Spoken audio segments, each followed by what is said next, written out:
পালকি ও গরুর গাড়িতে করে বিয়ে গ্রামের হারিয়ে যাওয়া পুরাতন একটা ঐতিহ্য।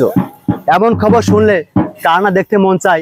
দর্শক, আপনারা দেখতে পাচ্ছেন গরুর গাড়ি ও পালকিতে করে বিবাহ সম্পন্ন করছেন আমাদের যশোরের জিকুরগাছা উপজেলার খাটবাড়িয়া গ্রামের মোহাম্মদ ওসমানের ছেলে রাসেল। তারা পালকি ও গরুর গাড়িতে করে এভাবেই তারা বিবাহ করতে যাচ্ছে। প্রায় 20 থেকে 30টি গরুর গাড়ি ও পালকি নিয়ে তারা আজকের বিবাহ করতে যাচ্ছে। আর আমি আমার লাইফে প্রথম মনে হয় দেখলাম বুদ্ধিগার হওয়ার পরে গরুর গাড়ি সহ পালকি সহ এত আনন্দ করে একটা বিয়ে।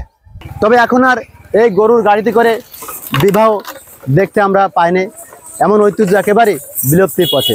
আমরা এসেছি গরুর গাড়িতে এবং পালকিতে, খুব ভালোই লাগছে, সবাই মিলে এসেছি। এটা তো সব দেখা যায় না, ঐতিহ্যটা ফিরে এসেছে। নানি, এই গরুর গাড়িতে ঘোড়ার গাড়িতে করে এসে কেমন লাগছে বিয়েতে? ভালো লাগছে নানি, কত বছর পরে এরকম বিয়ে খাচ্ছেন বলেন? বহুত। আমরা এখন আদা পোড়াই গেলাম।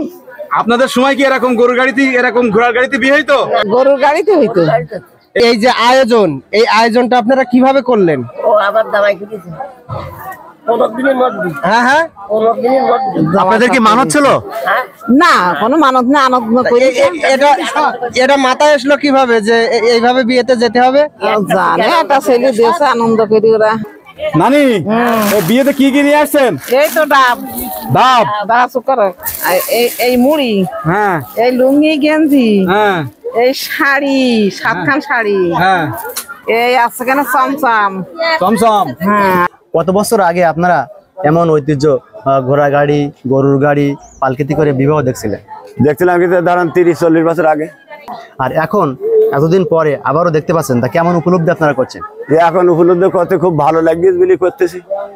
আপনার গ্রামবাসী এই বিষয়টা কেমন ভাবে নিচ্ছে? আমার গ্রামবাসী সব ভালো, সন্তুষ্ট হয়েছে দেখি। ঘোড়ার গাড়ি, গরুর গাড়ি ও পালকিতে করে তোমাকে বিয়ে করে নিয়ে যাচ্ছে, এই বিষয়টা তুমি কিভাবে নিচ্ছ? আমার অনেক ভালো লাগছে।